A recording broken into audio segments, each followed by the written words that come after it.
इतने पीछे होने की जो मूल वजह मुझे समझ में आती है वो ये है कि बिहार के लोग अपनी समस्याओं से अवगत हैं, लेकिन जब वो वोट करने जाते हैं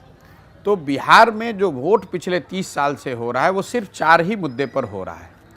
पहला मुद्दा लोगों को के मन में वो जाति का एक असर है, उसका भले कुछ भला ना हो, भले उसके जाति का नेता उसके लिए कुछ ना कर रहा हो, लेकिन लोगों को लगता है कि मेरे जाति के आदमी को मैं अगर वोट दूंगा तो उससे मेरा मान सम्मान, मेरी जीवन, ये एक फॉल्स नोशन है, लेकिन पीपल टेक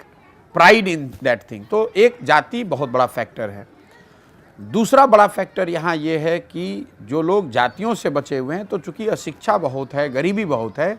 तो ये जो धर्म का पोलराइजेशन है, तो जो जाति पर नहीं दे रहा वो धर्म के नाम पर दे रहा है, हिंदू मुस्लिम के नाम पर दे रहा है, राष्ट्रवाद के नाम पर दे रहा है, या राम मंदिर के नाम पर दे रहा है। तीसरा, चूंकि लालू जी का एक यहाँ बहुत बड़ा राजनीतिक प्रभाव रहा है,